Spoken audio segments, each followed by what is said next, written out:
Hello, welcome and welcome back to the Peppers and Glow podcast. My name is Pamela, your host. The Peppers and Glow came about two pillars, right? The first pillar being the podcast where we have meaningful conversation around wellness, business, and wedding talk. And the second pillar being the community, which is also divided into two parts. The first being the book club where we focus on reading a book per month that is focused on personal development and just growth and bettering ourselves one book at a time. And the second part of the community is the collective. The collective is a 12-week program that is designed to help us grow with intention and also achieve our goals just within 12 weeks.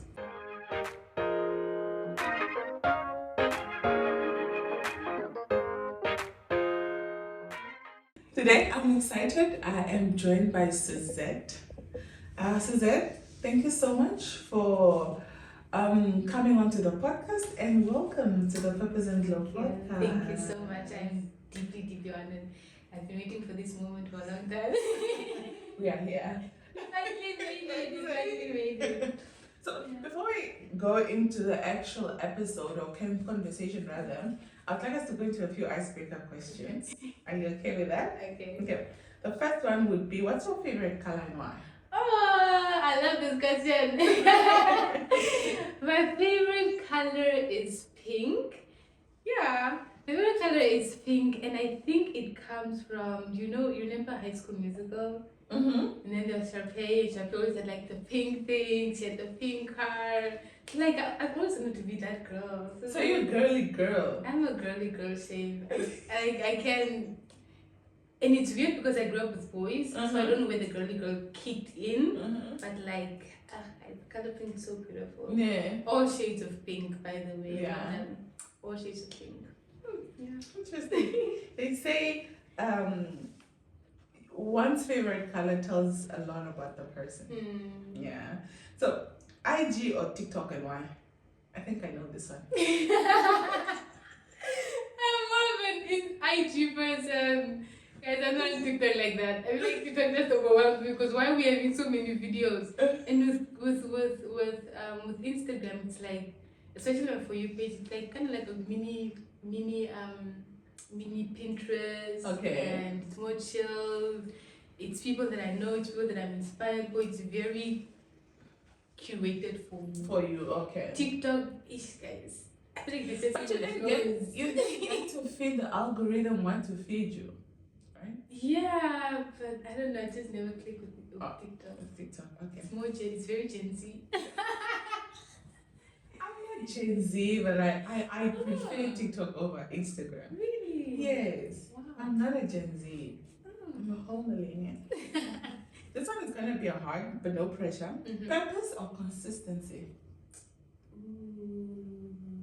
Yeah, that's a tricky one because how can you do the one like that?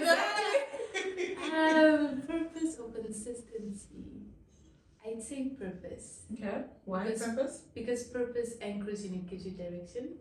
Whereas consistency, you can be consistent in one thing, but it doesn't yield to a fulfilling life. Okay. Yeah. So Like it's just purpose. I like that. I really do. So, my first question would be, tell me a little bit more about your background so that I can have a better understanding of who you are. Yeah, my background. So, okay, like I mentioned earlier, I am the only daughter amongst, how many are we, like 4 boys. So I'm basically like the oldest daughter, and that basically tells you everything that you need to know about me. Firstborn daughters. Yeah. No, I'm not a firstborn, but like You're the only girl. I'm the only girl. So I grew up amongst boys in Mondesa. We used to stay at my grandmother's house, and it brings back also like really nostalgic feelings after I think about it, because I was also that girl that was like very, very, very, very introverted. Like I didn't have, I want to say I didn't have friends, but I didn't like people. I really didn't like people. It was just me and my dogs. My dogs are my best friend. And I also struggled making friends at school. Why is that, if I may ask? Struggle making friends at school? Ooh. That's a good question. I never thought about it. Okay. It's just, I want to say I never connected Okay. with people. But I also was never the girl that spoke like that. Like I wasn't social. I mostly kept to myself. And so people, I guess, didn't want to be my friend. But you're okay with that, right? I'm okay with it now, but back then it was like very, very, very lonely. Yeah.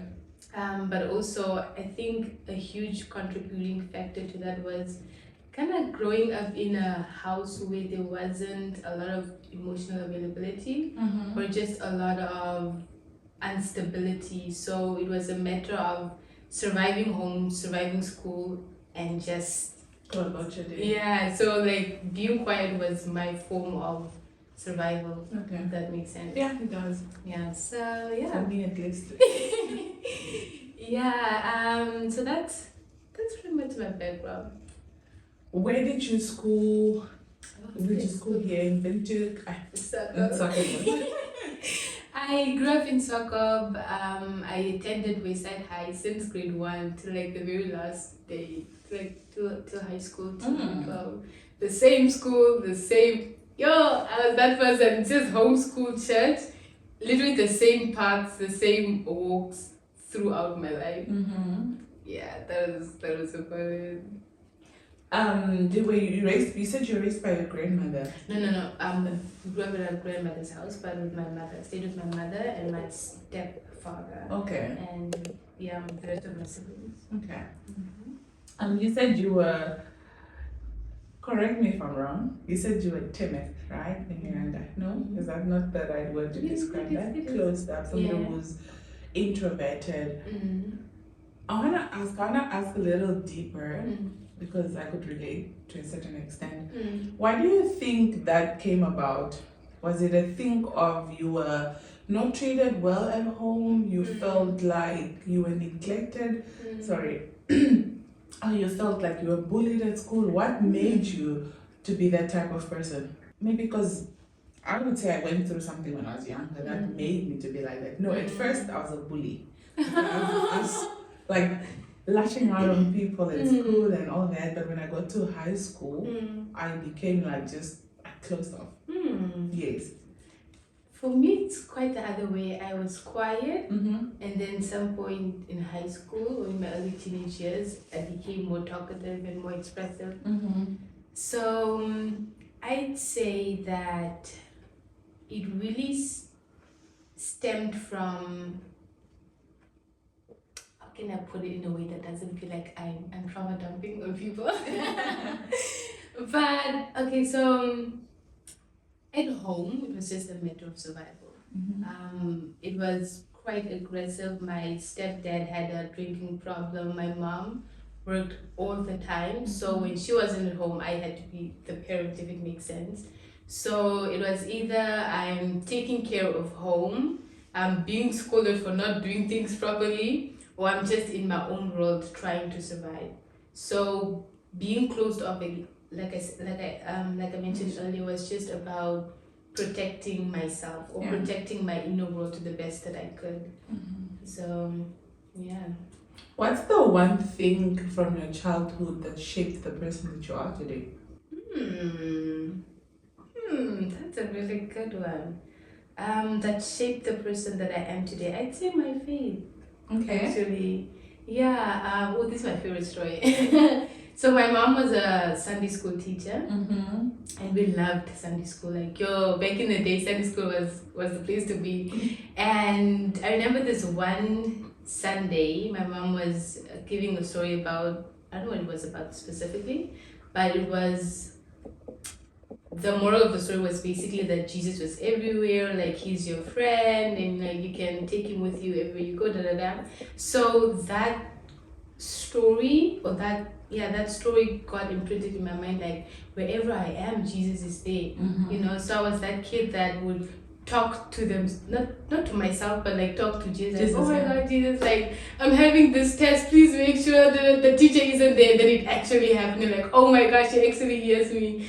Or walking and just like thinking or talking to Jesus in a way that's very controversial, or being at school and then your friend isn't there, the person that sits next to you isn't there at school, and you're like, oh, Jesus is sitting next to me, you know. So I'd say my faith really played a role, even in terms of how I perceive God and who He is to me, and the way that I show up daily. It's based off of, I know that I have a friend in God. I know I have a friend in Jesus, and because of that, I'm able to show up the way that I do. Yeah. Yeah, that makes sense. I hope it makes sense. I like that. And I think that's one of the most important things one could, take up and grab. Yeah. Have faith. I mean, faith is everything that It we really need. is.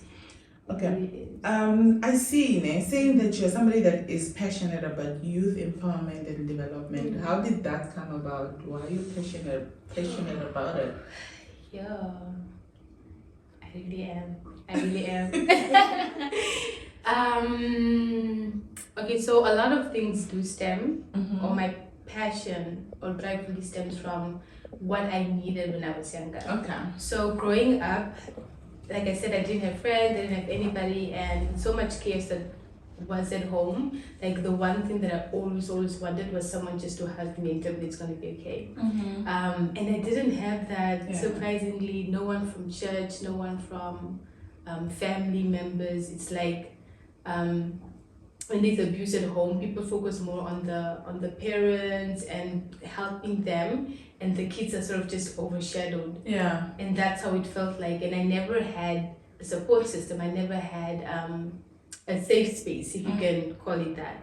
So throughout my years, really, I've always just wanted a safe space. And I've always wanted people that I can walk with, people that I can grow with, people that I can say, hey, I'm not okay, and it's not used against me at some point in life, or I have to water myself down. I just wanted to be safe. So safety really is the reason why even growing in community started, because I wanted to create an intentional space where young people could really come irrespective of what's happening at home, at school, at work, or just as we're becoming adults. It's where can I go just to breathe and be who I am, and I don't have to have it all together. Yeah. So yeah, the passion really comes from a desire of wanting a safe space for myself. And so now I just try to the best of my ability to create that. For others. Yeah, for others. And in retrospect for myself as well. Because as much as I'm creating space for other people, I find myself needing that space for myself as well. So We yeah. all need that. Yeah. Your Instagram bio says restoring what isolation is taking away by caring safe spaces where people can gather, belong, and grow through faith, wellness, and community. Could you please just unpack a little bit on that? I know you touched on it, your previous answer, but just why that? Why put it on the bio? Why make it like the focal point of growing in community? Yeah, restoring what isolation is taking away. I light up and it brings me so much joy when I say that vision, because there's so much hope anchored to it. Yeah.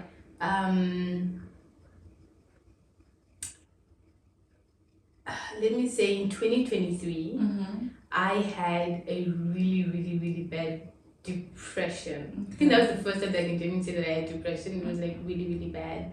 I had just moved back from Windhoek, and it felt like nothing is happening in my life. Like all of my peers are doing things, they are accelerating, and I'm just here at home, stuck at home.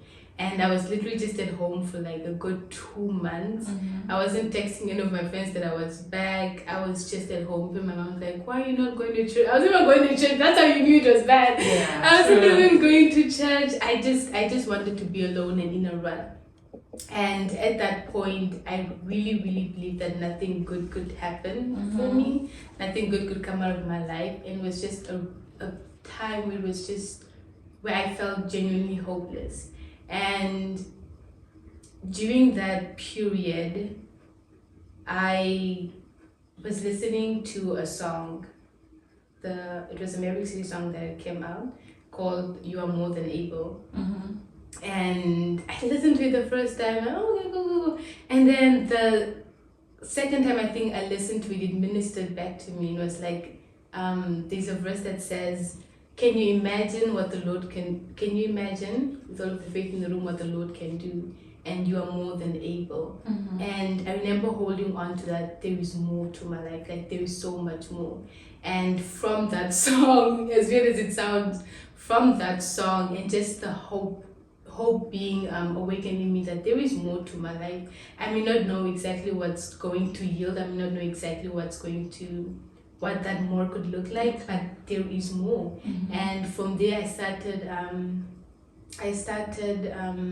to create a vision board for myself and slowly try to like get out, go back to church, socialize here and there. But even in that, there was a lot of doubt, there was a lot of insecurity, there was a lot of internal battles that I was still facing.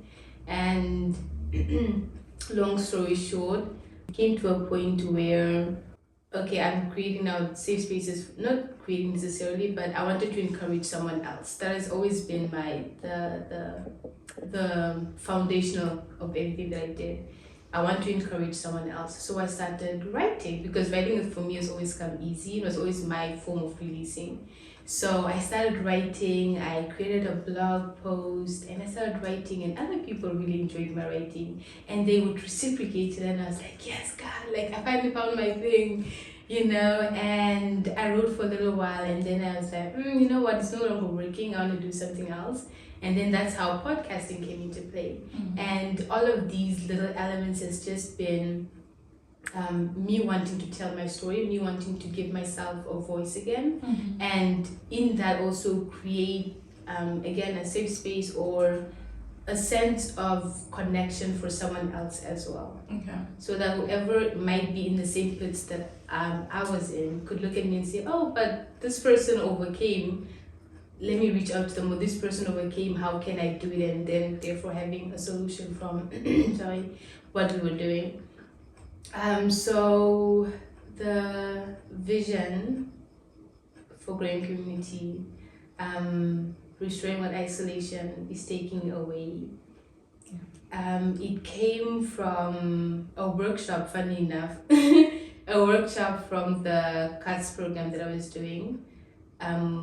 Conrad Adenia Stifton. It's a talent empowerment program basically for young people. And we just had to come up with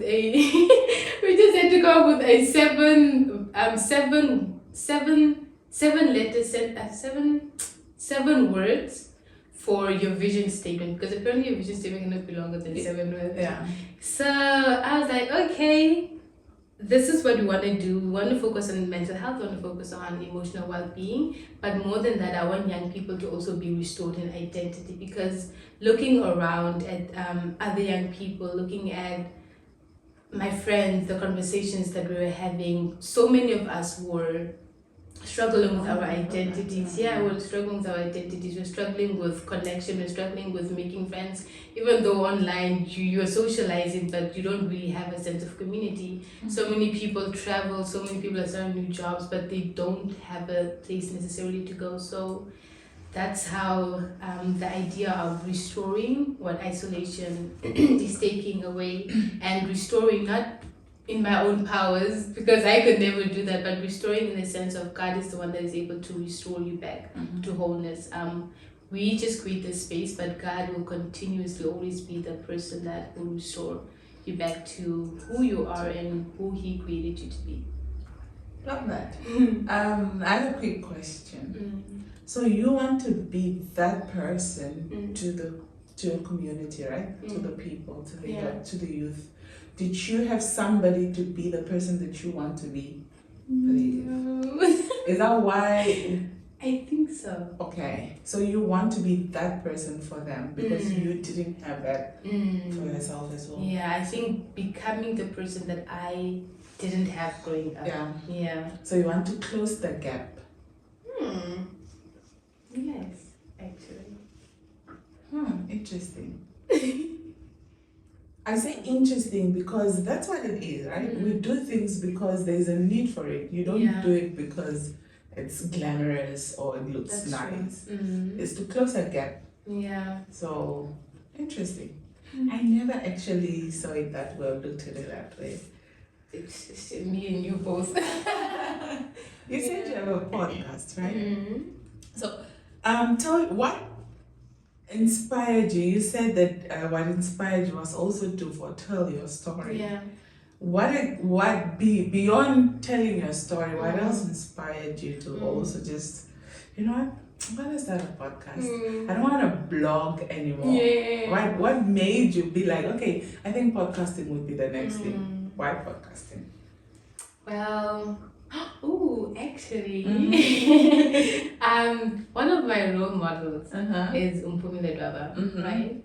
And I have been watching her since back in the day. And watching her, I think she was one of the first women to do the things that I want to say I envisioned for myself, but I couldn't contextualize it. I didn't see it around me. So I was like, oh, people do podcasting. Oh, there's podcasting. So I was always like at the back of my mind, like one day I'm going to start a podcast. And I'm going to speak. I'm going to use my voice. Okay. Was that before the depression or was it after the depression? The podcast. The desire for podcasting. Was it after. Okay. Yeah, after. And then, what was I saying?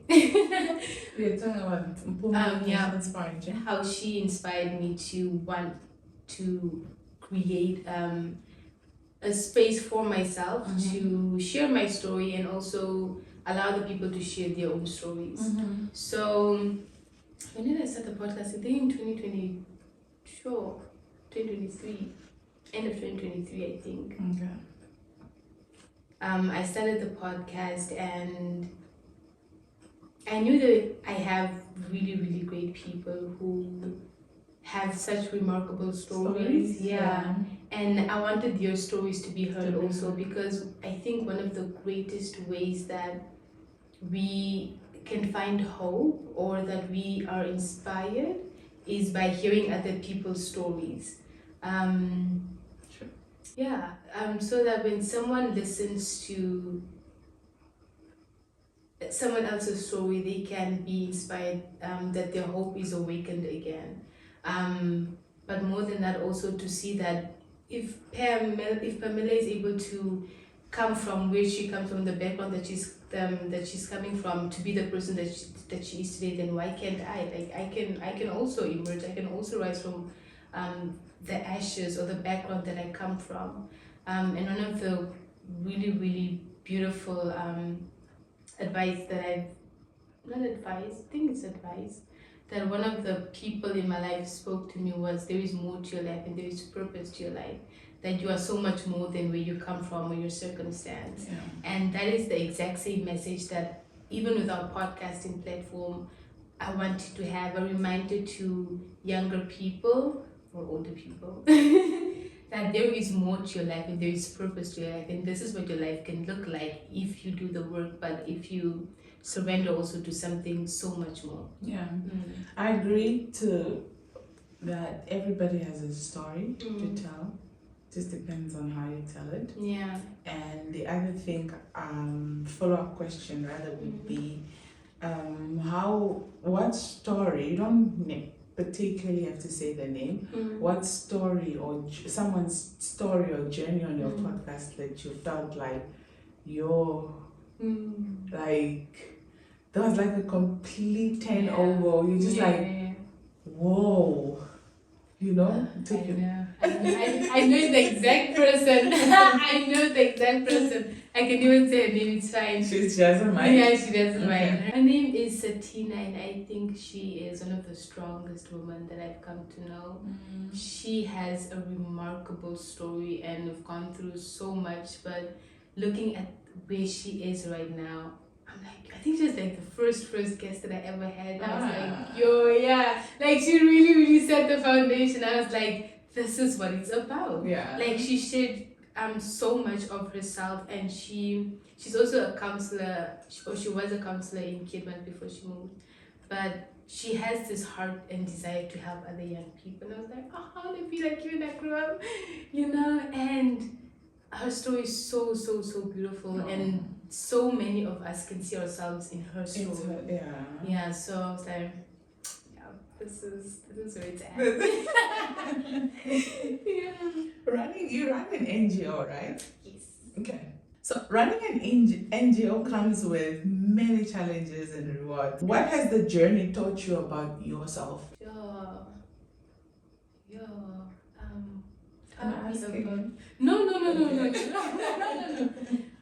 What has it taught me about myself? There's so many things. One or two? Yeah, it is. The first one is okay. The first one, I'll use an easy one. Mm-hmm. The first one is I don't want to toot my own horn, but it has showed me that I really love and enjoy working with other people. Okay. And growing up, I was like, oh guys, I don't like working with people. I don't want to work with anyone. Like, I'm an introvert. I don't like working with people. But now it's like, whenever I have an idea, I'm always like, okay, who can I reach out to? Who can I work with? Who is the person that I need to partner up with to bring this vision to life? Mm-hmm. So that is one thing that I've learned from running an NGO about myself. And then the other is I've learned that how can I phrase this in a way that people don't feel bad? But I never want to work with close friends ever again. I'm like, never in my life again. I've been traumatized. But it's like, it really taught me that no, don't do it, guys. They say in business, don't work with friends. Same with NGOs. Just don't. But NGO is I can't say it's a business because you're not doing it for the profit. Yeah. But there is also like a lot of business elements to it. Exactly. You need to. It still needs to operate. It does. And that operation requires people and all that. Yeah. I'm sure it has challenges and it has also its rewards. And the fact that you're doing it because you want to build a community to help the people. I mean, to close that gap that we spoke about earlier. Yeah. So that's good enough reason, I think. It is. It is good enough. But also it's like very fulfilling and very like purposeful. Like I can have take on as much as I can and burn out and cry and have the worst headaches and stuff, but at the end of the day, like, you look at the people's lives, you look at the people like, oh my gosh, thank you, I needed this, or people that write back to you, and it's like, this is what it's about. Like, it's not about me, and I know it's not about me, but like just seeing God transforming people's lives through an email, through a podcast, through a conversation that they had, through an event that we had. And it's like, just because of that very reason, it just keeps on giving me a drive just to keep on going. Maybe just to elaborate a little bit more, what exactly do you do at your NGO? Because I'm sure people are like, okay, what do you do? Okay, let me formally introduce. So, the NGO is called Growing in Community, and we focus on mental and emotional well-being. So what we do is we have a newsletter, we do podcasting, and we also host events. We host coffee and community events. We've held a poetry night. We hold monthly gatherings for men and women. People think that it's just for women. It's not. Our gatherings are for men and women. So that is in general what we do. Do you gather them together in the same spot, or do you have separate meetings for them? In the same spot. Oh, okay. Yeah, because it's important for us to learn from one another as well. Okay. So very nice. That's how we do. Throughout your work, what have you learned about the needs of the community? Sure. Let's identify the community. So community would be now young people. Yeah, Okay. especially the youth. The youth. Your youth. youth in the Namibian context. Because when you say youth, it's like up to 35. No, You know? Yeah. Young people. Young people. A need that I've noticed is, I feel like I'm repeating myself, but there is a need for young people together. Together, Okay. whether that's through your music festivals or through smaller gatherings or wellness event. There is a need for young people together. They want together, but then there is also a gap, because in as much as people want together, they're also hesitant. They've gone through a lot. Okay, but why do you think they need the need together? Why do I think they need the need together? Yeah. Based off of responses that I've received, and also a bit of research that I've done. Okay. Yeah, so I know that they but they want together. They need together, they want together, but they're hesitant to do so because they've trusted people before, they've been in spaces before, and it wasn't safe for them. Yeah. So even now that we have safe, like a community of our own, where you don't have to perform, you don't have to do the most, people still feel like, oh, I have to go and open up, or they're going to like shove down like a bunch of mental health information, and that's not really the case. We just want you to come and be yourself without the added pressure of opening up. Do you maybe partner with counselors and people with a profession and has the caliber to do that? Yeah. Just at times, not when they are not when they feel pressured, but sometimes voluntarily just coming to the person and be like, you know what, I need to speak to someone. I need help. Yeah. Because for them to open up and say, you know what, I need help, they first need to feel safe. Yeah.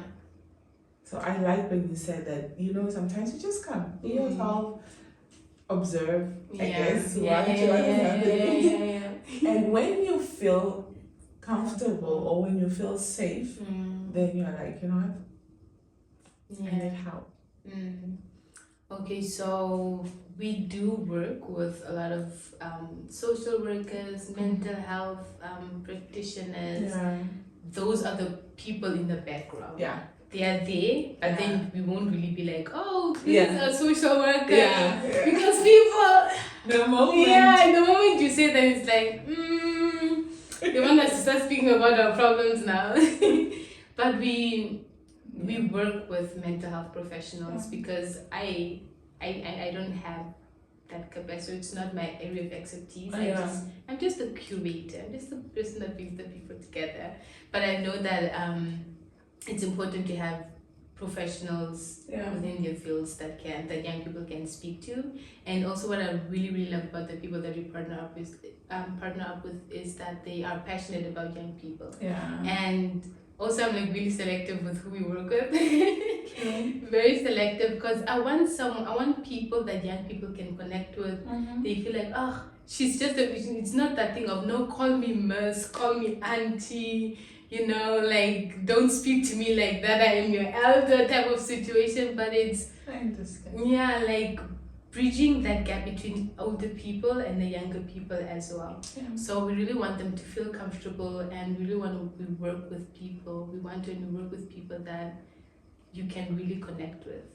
So that when the time is ready that you want to open up, you're like, oh, can I please talk to who?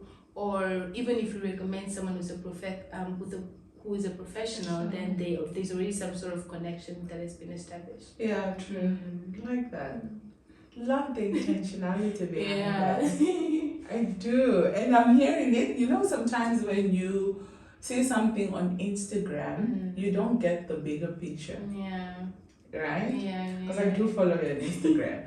So now that you're saying it, I have a different understanding. So even next time when you post something, my understanding of that post would be different. I won't look at it with a narrow perspective, but with a fuller picture perspective of what is happening, what is it all about. So thank you for just Intentionality is it's really, really, really big. Mm-hmm. Because in my perspective, we are handling a vision that's so much bigger than any of us could ever carry. True. And because we're working with young people, and because I understand what it's like to be a young person, I know that it's so much more than just gathering people. It's so much more than just partnering up with someone merely because they're passionate about it. Yes, you're passionate about it, but does your life speak of that? Yes, you're passionate about it, but are you is connected to God or has a relationship with God or faith? For me, faith is really, really big. We have worked with people that are, of course, not Christian, but also it's a matter of our foundational pillars, which is now faith, wellness, community, and resilience. Yeah. And those are the pillars that constantly guide our decisions. So something's like a cute collaboration, but there's always so much more. There's a whole conversation that has gone into that. There's a whole lot of prayer that has gone into that. There's man, we are really I love that. Like, He is the foundation. God Yeah, is he the is. foundation. So He is. whatever else that is done is just to understand. Understanding is an understatement. I get you. I don't even get to use the right word. Yeah. You've been there, you've But- done that. Yeah, so You I do that. I Yeah. guess. Yeah. So you don't even need to speak much. But the moment you said faith, I'm like, yeah, I get you. I get you. So, what advice would you give to the young people of Sokobund or invented that are either contemplating whether to come and join the community or doesn't necessarily have to be your community, it could be somebody. The aim should not be people to be like just on our communities and what them is to find a community that works for them, that is hopefully Christian based, and just belong, have a sense of belonging, and just be part of something that is bigger than what is on the forefront. What would you say to those individuals? Pressure. No. What would I say to them? I would say find people that can listen. Find people that can listen.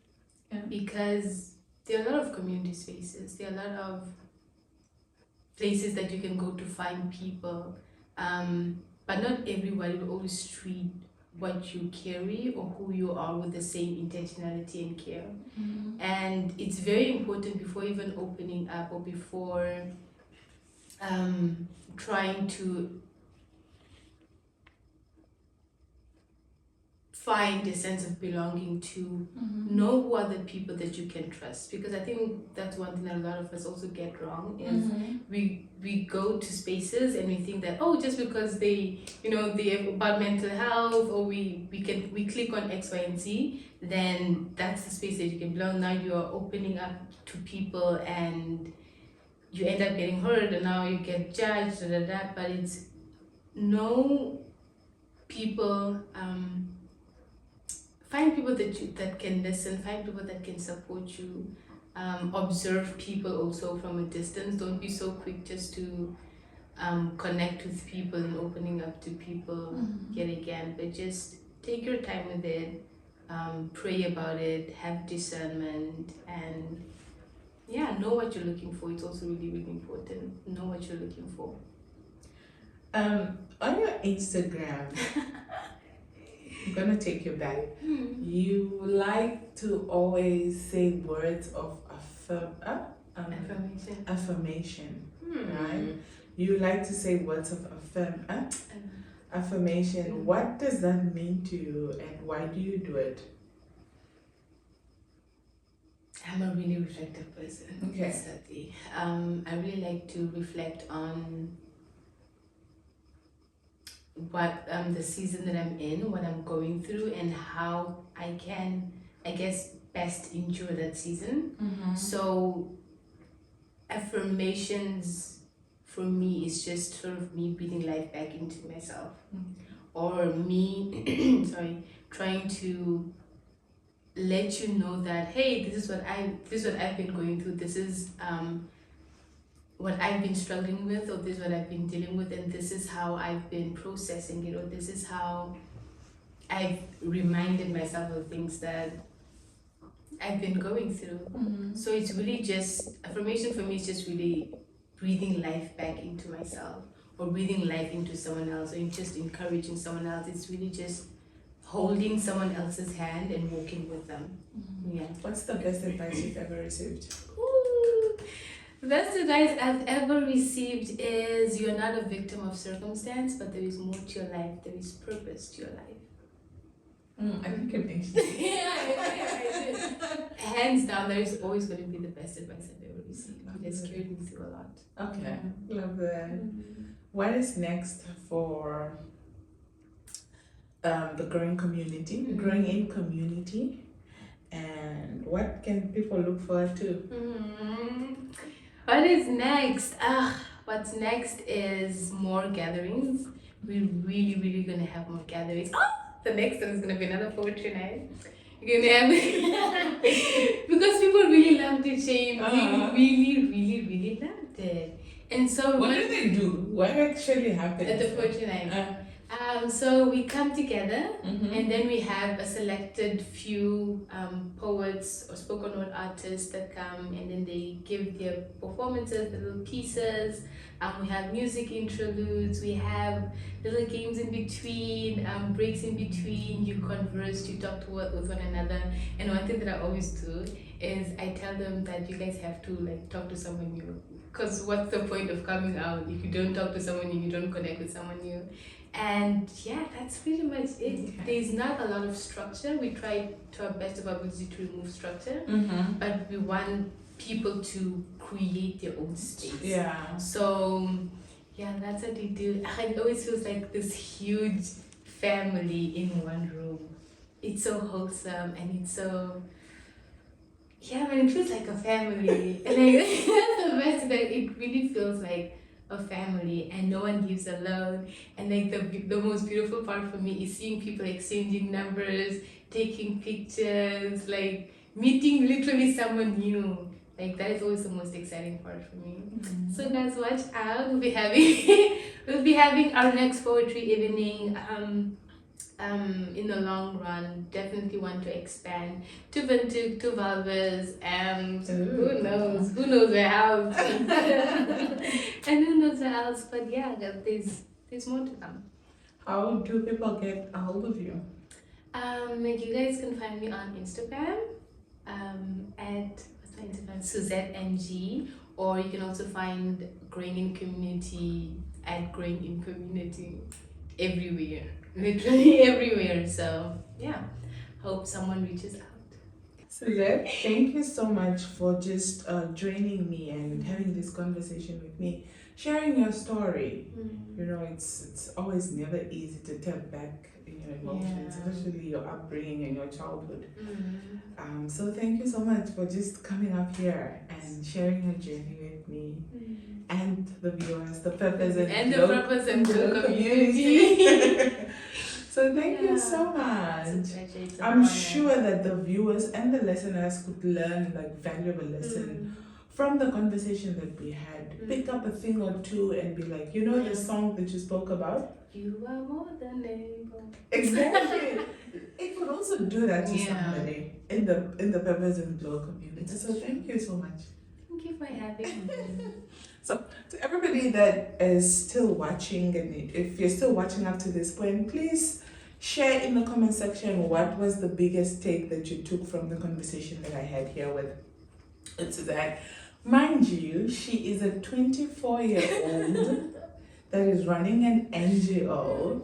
I mean, I'm just so proud of her for just having the courage to even start something, because starting something is never easy, because there's a lot of things that could not only go wrong, but just there's a lot of things that is in, especially when you are the person, because you could be rejected, you could fail, you could do, but yet you took that decision and you're like, you know what, I'm gonna do this.